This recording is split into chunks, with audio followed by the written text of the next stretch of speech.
Assalamu alaikum. Okay, basically this lecture is about the updation of the previous lecture. Previous lecture में जो हम लोगों ने computer security की बात की, कंप्यूटर चैलेंजेस की बात की है, और कुछ हम लोगों ने बात की कि देखा कि किस तरह हम लोग कंप्यूटर की सिक्योरिटी कंप्यूटर में सिक्योरिटी लगा सकते हैं, नेटवर्क में सिक्योरिटी लगा सकते हैं. These were the few things जो कि हम लोगों ने डिस्कस की थी लास्ट टाइम. अच्छा, इस दफ़ा हम लोग डिस्कस करेंगे the OSI security architecture. OSI security architecture क्या है, इसकी मेन बेसिक चीज़ें हम मैं आपके साथ डिस्कस करूँगा, सो दैट कि आप लोगों को आइडिया हो जाए कि हम लोग जब सिक्योरिटी लगाने लगते हैं, या सिक्योरिटी चाहिए, या सिक्योरिटी के गोल्स क्या हैं, सिक्योरिटी के एम्बिशंस क्या हैं, किस तरह हम लोग सिक्योरिटी हासिल कर सकते हैं. OSI सिक्योरिटी आर्किटेक्चर को जो है वो बेसिकली एक स्टैंडर्ड इसके अंदर सिक्योरिटी का आता है, जिसको हम X800 security architecture of OSI कहते हैं, which define such as a systematic approach. एक तरीक़ेकार, पूरा एक स्टेप जिसके ज़रिए हम लोग सिक्योरिटी को इम्प्लीमेंट कर रहे होते हैं. किस तरीके से हम लोगों ने कौन कौन से स्टेप्स को फॉलो करें तो हमारी सिक्योरिटी इम्प्लीमेंट हो सकती है, किन किन तरीक़ेकार को हम लोग फॉलो करते जाएं, कौन कौन सी इम्प्लीमेंटेशन करें कि सबसे पहले हमने हार्डवेयर सिक्योर करना है, सिस्टम सिक्योर करना है, कौन कौन से लेवल्स के ऊपर सिक्योरिटी लगानी है, low level, mid level, moderate level, confidentiality, integrity, किन चीज़ों की सिक्योरिटी लगानी है और किसके अगेंस्ट लगानी है. मतलब हमारे ऊपर जो अटैक्स हैं वो किस तरह के हो सकते हैं, सिक्योरिटी का क्या क्या मैकेनिज्म हो सकता है, वो तमाम चीज़ें जो होती हैं ये इस X800 सिक्योरिटी आर्किटेक्चर के अंदर आती है, जो एक पूरी कंप्लीट सिस्टमेटिक अप्रोच होती है. अच्छा, इसके अंदर कुछ बेसिक टर्मिनोलॉजीज हैं जिसको हम लोग डिस्कस करना चाहते हैं. The very first thing is the security attack and any action that compromises the security of information on by an organisation. नाम से पता है, मेरी ऑर्गेनाइजेशन है, बैंक है, स्कूल है, यूनिवर्सिटी है, ऑफिस है, कोई भी ऑर्गेनाइजेशन है, उसके ऊपर जब कोई अटैक जनरेट होता है जिससे कंप्रोमाइजेज का मीन्स कि उस बेसिकली उस पर जो सिक्योरिटी लगी हुई है वो ख़त्म हो जाए. मतलब compromises is not that compromises but it's a compromises means आसान अल्फाज में ये होता है कि जो मैं फीचर्स प्रोवाइड करना चाहता था सिक्योरिटी के ज़रिए वो मुझे अब अवेलेबल नहीं है, इसलिए मुझे सिक्योरिटी अवेलेबल नहीं हो पा रही, वो ब्रीच हो चुकी हुई है. तो वो जो तरीक़ेकार यूज़ किया गया होता है वो हमारे मतलब जिसके ज़रिए वो सिक्योरिटी ब्रीच होती है, that is basically a security mechanism. Then there comes the security attack. Then there comes the security mechanism. अच्छा, अगर आप security mechanism के ऊपर देखते हैं, a process or a device incorporating such as a process that is designed to detect, prevent and recover from a security attack. हम लोगों ने जो security attack हो गया, सिक्योरिटी अटैक भी दो तरह के होते हैं, हम आगे जाके डिस्कस करेंगे. एक एक्टिव होते हैं, एक पैसिव होते हैं. सिक्योरिटी अटैक हो गया तो उससे बचना कैसे है. नंबर 1, फाइंड आउट करना कि सिक्योरिटी अटैक हुआ भी है, कहाँ हुआ है, किस जगह पे हुआ है, कैसे हुआ है, और फ्यूचर में उसके लिए किस तरह बचना है, या उसके होने से पहले किस तरह बचना है. ये तमाम तरीका जो होता है ये बेसिकली सिक्योरिटी मैकेनिज्म कहला रहा होता है. And then there comes the security services, a processing or communication services that enhances the security of the data processing system and the information transfer of an organization. The service are intended to counter security attacks and then they make use of one or more security mechanism to provide the security.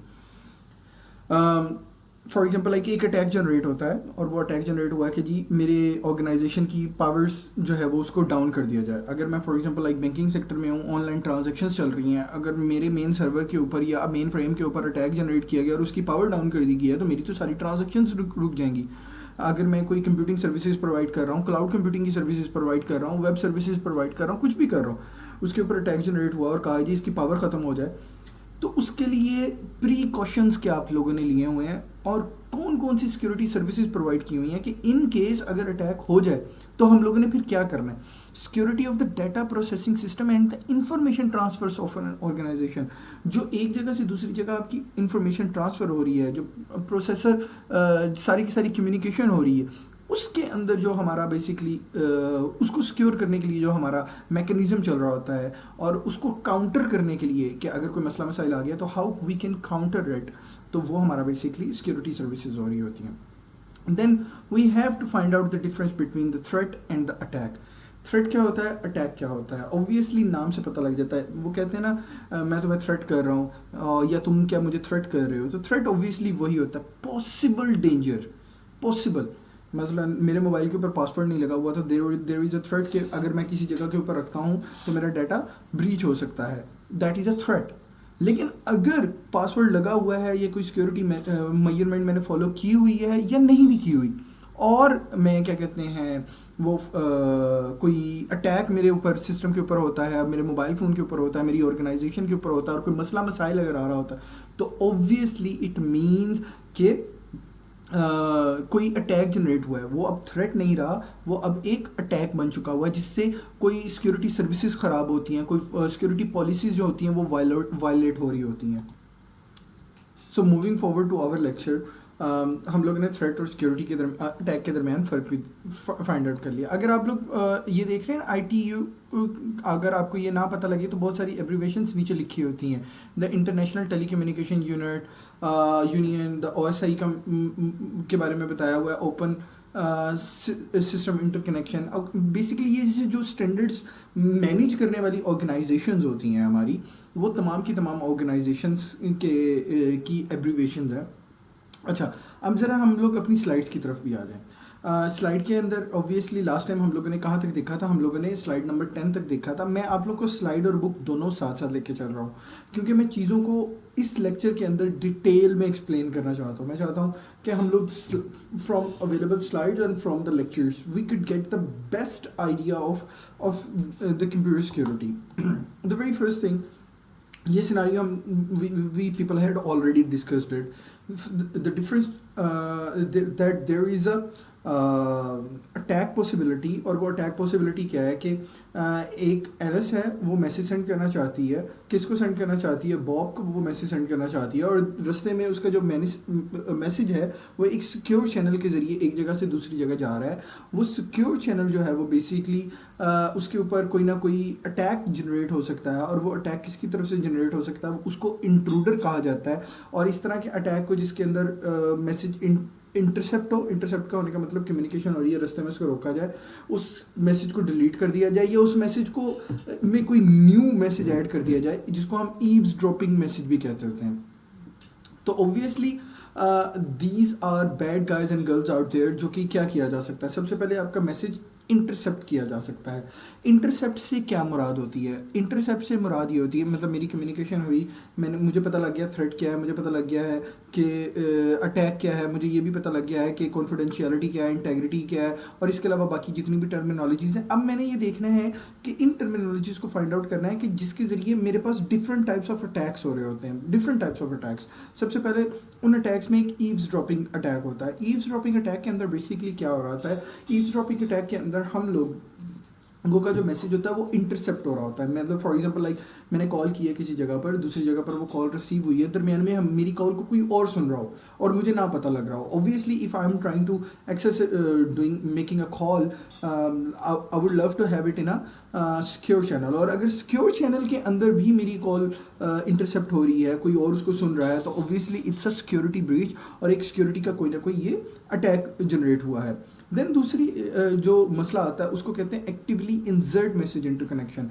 मैं कोई email लिख रहा हूँ, मैं कोई messages भेज रहा हूँ, मैं कोई फाइल सेंड कर रहा हूँ, मैं कोई पिक्चर सेंड कर रहा हूँ, मैं कोई डाटा सेंड कर रहा हूँ, मैं कोई ट्रांजैक्शन कर रहा हूँ, बैंकिंग डाटा ट्रांजैक्शन कर रहा हूँ, मेरा कोई भी मैसेज एक जगह से दूसरी जगह के ऊपर जा रहा है, डाटा फ्लो हो रहा है, तो वो उस टाइम के ऊपर बेसिकली अगर मेरे मैसेज के अलावा भी कोई और मैसेज इंसर्ट हो रहा होता है तो वो इंसर्शन अटैक होता है। वो उसमें बेसिकली ये होता है कि मेरे मैसेज के साथ साथ कोई और एक्स्ट्रा मैसेज जो कि मेरे उस कम्युनिकेशन से रेलिवेंट नहीं है और जो कि मैं नहीं भेजना चाहता था लेकिन भेज दिया गया, वो बेसिकली मेरा इंसर्शन अटैक हो गया।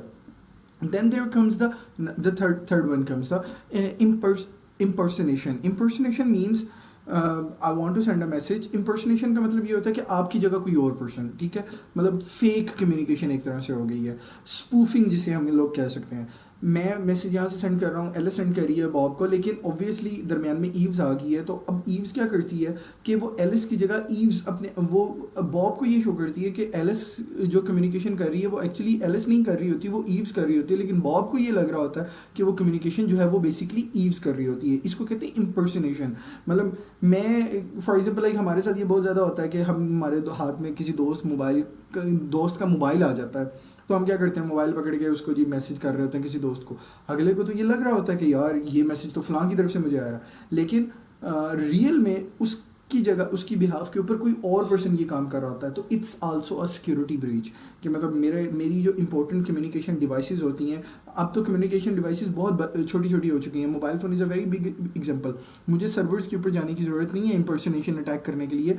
मैं किसी के भी मोबाइल फ़ोन के ऊपर, और इवन दो कि फॉर एग्जांपल लाइक मैं अगर क्या नाम है नेटवर्क को हैक कर लेता हूँ, मसलन किसी सर्वर रूम की मैं एग्जांपल ले लेता हूँ। सर्वर के रूम के अंदर जी एक नेटवर्क लगा हुआ है, वाईफाई का नेटवर्क लगा हुआ है, और मैं सिंपली उस वाईफाई के नेटवर्क को एक्सेस करता हूँ, और वो जो वाईफाई के नेटवर्क के एक्सेस से मैं उस पर्सन के लैपटॉप को कनेक्ट करता हूँ, जिसके लैपटॉप से वो सर्वर रूम या वो मेन फ्रेम कंट्रोल हो रहा होता है। और उस मेन फ्रेम और उस सर्वर रूम के ज़रिए मैं जो है वो बेसिकली क्या करता हूँ, एक अटैक जनरेट कर देता हूँ। सिंपली मुझे एक नेटवर्क को हैक करने की ज़रूरत पड़ी है, और मैं इम्पर्सनेशन अटैक के ज़रिए, मतलब अगले को तो ये लग रहा होता है कि यार ये तो वही बंदा है जिसका लैपटॉप यूज़ हो रहा है, ये तो वैलिड यूज़र है, इसके पास तो सारे पासवर्ड्स वगैरह रीच एंड एवरीथिंग है। लेकिन क्या हुआ कि मैं इम्पर्सनेट हुआ हूँ, और इम्पर्सनेट होने के बाद मैंने वो रॉन्ग पर्सन बन के मैंने वो कम्युनिकेशन की है, और जिसकी वजह से वो मेरी जो कम्युनिकेशन होती है वो इम्पर्सनेट कम्युनिकेशन है। And then there comes the hijacking. Hijacking के अंदर इम्पर्सनेशन और हाईजैकिंग में एक फ़र्क होता है। इम्पर्सनेशन के अंदर बेसिकली ये होता है कि मुझे नहीं पता लग रहा होता कि मेरी बिहाफ के ऊपर कोई और कम्युनिकेशन कर रहा है कि नहीं कर रहा, बट इन हाईजैकिंग मुझे पता लग जाता है कि मेरा पूरे का पूरा जो सिस्टम है वो कवर अप हो चुका हुआ है, मेरी जगह कोई और अब उसको यूज़ कर रहा है, टेक ओवर हो चुकी हुई है। ऑनगोइंग कनेक्शन रिमूव सेंडर्स और receivers inserts himself in the place.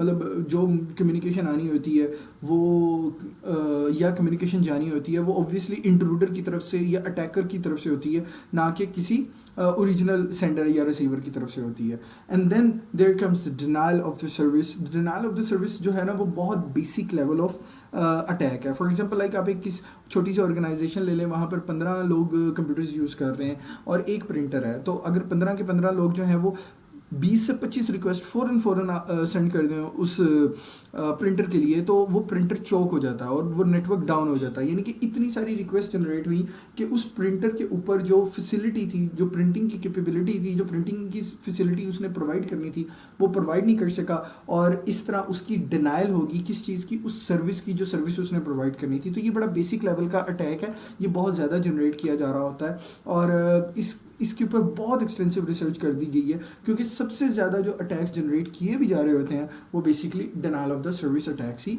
Generate किए जा रहे होते हैं। ओके, लेक्चर को कंटिन्यू करते हैं। बेसिकली अब हमारे पास आ जाते हैं सिक्योरिटी के मैकेनिज़म्स। ये मैं आप लोगों के साथ ऑलरेडी डिस्कस कर चुका हूँ। सिक्योरिटी अटैक क्या होता है, सिक्योरिटी मैकेनिज़्म क्या होता है, सिक्योरिटी सर्विस क्या होती है। फिर सिक्योरिटी अटैक के अंदर हम ये भी डिस्कस कर लिया है कि थ्रेट क्या होता है और अटैक क्या होता है। यहाँ पर हमारे पास कुछ सिक्योरिटी अटैक्स की एग्जांपल्स हैं, जिसमें एक अटैक है हमारे पास मतलब interruption attack, then there is interception attack, then there is modification attack, and then there comes the fabrication attack. तो हम इन चारों टाइप्स ऑफ अटैक्स को इंडिविजुअली डिस्कस करेंगे। अब बुक के अंदर अगर हम देखें तो बुक के अंदर हमारे पास पैसिव और एक्टिव अटैक्स को डिस्कस किया गया। मैं पैसिव और एक्टिव अटैक्स भी आपके साथ डिस्कस करूंगा, लेकिन पहले मैं आपके साथ ये चीज़ें डिस्कस करना चाहता हूँ। देन आफ्टर दैट हम लोग डिस्कस करेंगे कि हमारे पास एक्टिव अटैक क्या होते हैं और पैसिव अटैक्स क्या होते हैं। सबसे पहले मुझे अटैक्स की टाइप्स को समझना है। मैंने अभी हम लोगों ने यहाँ पर जो अटैक्स हमारे पास हुए, ईव्सड्रॉपिंग को हमने डिस्कस किया, insert, impersonation, hijacking and denial of service को। लेकिन ये हो किस तरह रहे होते हैं, उसमें सबसे पहले आ जाता है इंटरप्शन। मेरी कम्युनिकेशन है, मैं आप लोगों के साथ बात कर रहा हूँ, कोई बार बार मुझे डिस्टर्ब कर रहा है, ये एक इंटरप्शन है। मैं कोई मैसेज लिख रहा हूँ, वो मैसेज मैंने 1 मिनट में लिख लेना था, लेकिन मेरे पास बार बार इंटरनेट कनेक्शन ख़राब हो रहा है, टूट रहा है, ये इंटरसेप्शन है। वो इंटरसेप्शन वो इंटरप्शन है। वो इंटरप्शन किसी तरह से भी हो सकती है।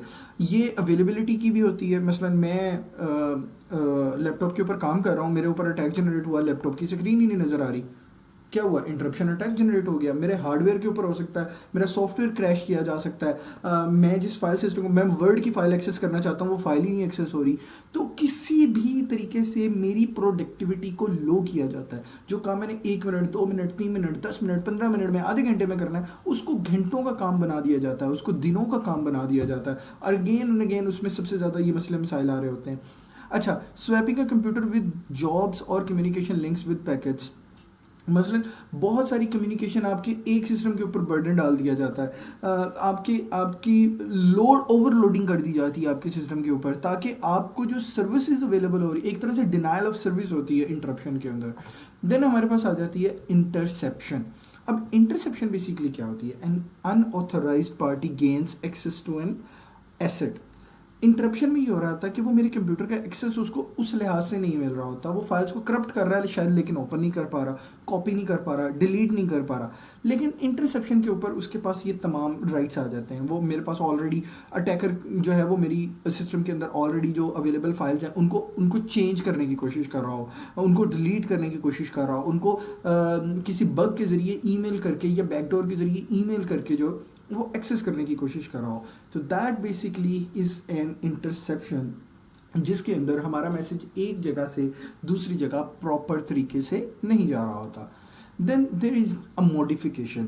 मॉडिफिकेशन के अंदर क्या होता है कि मैंने जो कम्युनिकेशन एक जगह से दूसरी जगह कर रहा हूँ, उसके अंदर जो मैंने आप लोगों को ये इंजर्शन बताया था ना, जो इंजर्शन होती है एक तरह से हमारी मॉडिफिकेशन होती है कि मेरी जो कम्युनिकेशन होती है उस कम्युनिकेशन के अंदर न्यू थिंग्स ऐड होती जा रही हैं। और वो जो न्यू थिंग्स हैं वो बेसिकली क्या कहला रही होती हैं, वो हमारी मॉडिफिकेशन कहला रही होती हैं। इसमें क्या होता है, that is basically N attack on the integrity. Integrity मैं पहले भी बता चुका हूँ कि मैं ये चाहता हूँ कि मेरे सिस्टम के से जो कम्युनिकेशन हो रही है उसमें कोई चेंजिंग ना आए, ये इंटेग्रिटी कहलाती है। और अगर इसके अंदर चेंजिंग की जाएगी तो obviously that would be an attack on a integrity. Changing the data files, programs को चेंज किया जा रहा है, कंटेंट्स को चेंज किया जा रहा है, उसमें न्यू चीज़ें ऐड की जा रही हैं, कोड्स को चेंज किया जा रहा है, तो that would be a modification attack. And then there comes the fabrication. Fabrication का मतलब ये होता है, मॉडिफिकेशन और फैब्रिकेशन में बेसिकली ये फ़र्क आ रहा होता है कि मॉडिफिकेशन के अंदर मैंने न्यू चीज़ें ऐड की हैं, फैब्रिकेशन के अंदर भी न्यू चीज़ें और ईच एंड एवरीथिंग ऐड हो रही होती है। लेकिन N authorised party inserts a counterfeit object into the system.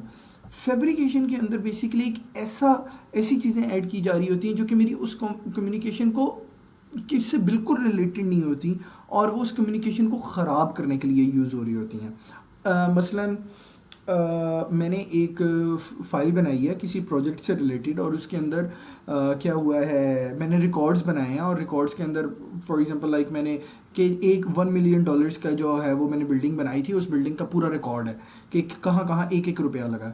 अब उस फैब्रिकेशन के अंदर क्या किया जाता है, फैब्रिकेशन के अंदर जहाँ पर वो रिकॉर्ड्स के न्यूमेरिक्स लिखे गए होंगे, मैं उन न्यूमेरिक्स को चेंज करना शुरू कर दूंगा, उनके अंदर नई चीज़ें ऐड करनी शुरू कर दूंगा, फेक डाटा डालना शुरू कर दूंगा, जिसकी वजह से क्या होगा कि मेरा इन दी एंड जब मैं उसकी ऑथेंटिकेशन करने लगूंगा उस कम्युनिकेशन की, उस फाइल की, उस मैसेज की, तो वो मैसेज और फाइल और कम्युनिकेशन जो होगी वो फ्लॉड आएगी, और मेरी ऑब्वियसली ओवरऑल जो कम्युनिकेशन होगी वो वीक कम्युनिकेशन कंसिडर की जाएगी।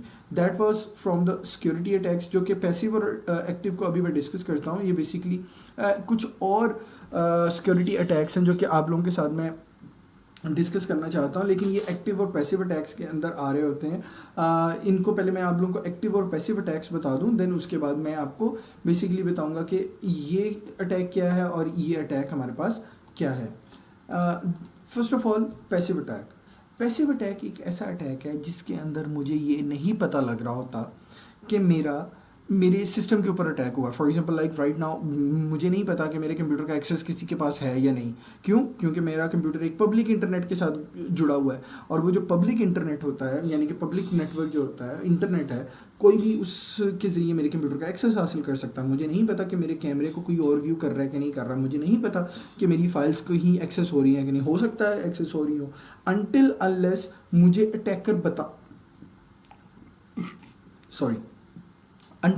मुझे अटैकर ये बताना चाहे कि ये जो अटैक है ये जनरेट हो रहा है मेरे सिस्टम के ऊपर। जब तक वो मुझे ये नहीं बताएगा, मुझे इस चीज़ के बारे में इंफॉर्मेशन नहीं मिलेगी, मुझे आइडिया नहीं होगा कि whether that is a passive attack और एन एक्टिव अटैक। ठीक हो गया। पैसिव अटैक में मुझे नहीं पता लगता, एक्टिव अटैक में मुझे पता लग रहा होता है कि मेरे ऊपर अटैक जनरेट हुआ। अब मैं आपको ज़रा बुक से थोड़ा सा एक्सप्लेन करता हूँ। अच्छा, पैसिव अटैक के अंदर release of the message contents, for example like मेरा मोबाइल एक्सेस हो गया, मेरा लैपटॉप एक्सेस हो गया, मुझे नहीं पता, और ये तमाम का तमाम डाटा कहीं और यूज़ हो रहा है और मुझे नहीं पता लग रहा, मेरे सिस्टम में कोई कोई चेंजिंग नहीं हुई, कुछ भी नहीं हुआ, मेरे क्रेडेंशियल्स यूज़ हो गए, मैंने अगर for example like Chrome use कर रहा हूँ या कोई सॉफ्टवेयर यूज़ कर रहा हूँ, उसके ऊपर ऑनलाइन बैंकिंग यूज़ कर रहा हूँ, वो तमाम के तमाम पासवर्ड्स कोई ऑब्जर्व करता जा रहा है। एक सिंपल सा सॉफ्टवेयर है, मैं उसके बारे में आपको, की लॉगर, आप लोगों ने शायद उसके बारे में पता भी होगा। तो की लॉगर में क्या होता है कि मैं जो भी कीज़ प्रेस कर रहा होता हूँ अपने कीबोर्ड के ऊपर, जितनी भी कीज़ प्रेस कर रहा हूँ, कोई भी की प्रेस कर रहा हूँ, वो की क्या करेगी इन दी एंड, वो की जो है वो उसको जो इंट्रूडर होता है या अटैकर होता है, जिसने पैसिव अटैक मेरे कंप्यूटर पे जनरेट करके वो की लॉगर का बग इंस्टॉल कर दिया हुआ है, उसको वो तमाम की तमाम कीज़ थ्रू इंटरनेट या ईमेल के ज़रिए सेंड होती रहेंगी। तो जहाँ पर भी मैं लिख दूंगा ईमेल के फ़ौरन बाद मैं कहीं पे भी कोई कम्बिनेशन लिख रहा हूँ तो उसको पता लग जाएगा कि अच्छा यार, इसने पहले ईमेल लिखी है और वो ईमेल के बाद इसने ये कम्बिनेशन लिखा है, तो इट मीन्स कि इट्स हिज पासवर्ड, तो वो उसको यूज़ कर सकता है। Then there is traffic analysis. Traffic analysis मुराद बेसिकली ये होती है, ये बेसिकली लिखा हुआ है, इसमें एक्सप्लेन किया हुआ है, suppose that we had a way of masking the contents of the message or other information traffic so that the opponent, if they captured the message, could not extract the information from the message. The common technique is masking contents. मतलब मेरी जो क्या कहते हैं communication हो रही है, इसके ऊपर एक अटैक जनरेट हो गया ट्रैफिक एनालिसिस का, वो सिर्फ मेरी पूरी की पूरी कम्युनिकेशन को ऑब्जर्व कर रहा है, मैं जो ईमेल्स भेज रहा हूँ उस ईमेल्स को पढ़ रहा है, वो इन तमाम चीज़ों को सिर्फ ऑब्जर्व कर रहा है, एनालिसिस कर रहा है, इस ट्रैफिक की एनालिसिस कर रहा है। तो अब बेसिकली क्या करना है, इससे बचने के लिए मैं क्या करता हूँ, इंक्रिप्शन कर देता हूँ, मास्किंग कर देता हूँ, सो दैट उसको ये इन्फॉर्मेशन अवेलेबल ना हो रहा हो। Then there comes the active attacks. Active attacks में तो ऑब्वियसली मैंने आपको बताया था कि उसको पता लग जाता है कि अटैक जनरेट हो गया। तो मैस्कुरेडिंग में ऑब्वियसली मेरी जगह कोई और पर्सन आएगा और वो आके अटैक कर रहा होगा। रीप्ले अटैक में आएगा कि जी मेरा message again and again send हो रहा होगा। मॉडिफिकेशन ऑफ द मैसेज नाम से पता है, मैं पहले बता चुका हूँ, और डिनाइल ऑफ सर्विस को भी मैं डिटेल में एक्सप्लेन कर चुका हूँ। तो आप लोग पैसिव और एक्टिव अटैक्स को डिटेल में पढ़ेंगे तो आपको इस चीज़ के बारे में सर्विस आइडिया हो जाएगा। नाउ हम लोग ये हमारी बेसिकली जो थी पैसिव अटैक्स की कुछ टाइप्स थी जो कि मैंने आप लोगों के साथ डिटेल में डिस्कस कर दी। Release of the message content बता दिया कि कंटेंट्स ऑफ अ मैसेज जो होते हैं वो सेंसिटिव होते हैं, इंपॉर्टेंट होते हैं, उनको रिलीज़ किया जा सकता है। ट्रैफिक एनालिसिस किया जाता है जिसके अंदर जो इंट्रूडर होता है वो मेरे तमाम की तमाम कम्युनिकेशन को ऑब्जर्व कर रहा होता है। उससे बचने का तरीका क्या होता है कि मैं इंक्रिप्शन करूँ और इन्फ्रेंसेस लोकेशन और आइडेंटिटी ऑफ द होस्ट, मुझे पता होना चाहिए कि communication whether from valid source आ रही है कि नहीं आ रही। मैं अननोन ईमेल्स ओपन ना करूँ, अननोन मैसेजेस को रिप्लाई ना करूँ, अननोन लिंक्स के ऊपर क्लिक ना करूँ, तो मैं इस तरह के पैसिव थ्रेट से बच सकता हूँ। और एक्टिव थ्रेट में मुझे बता दिया कि जब कोई मेरी जगह कोई और बंदा मैं बन के कोई और बंदा यूज़ करेगा तो ये एक एक्टिव थ्रेट हो जाएगा। रिप्ले में मेरा message again and again send हो रहा होगा।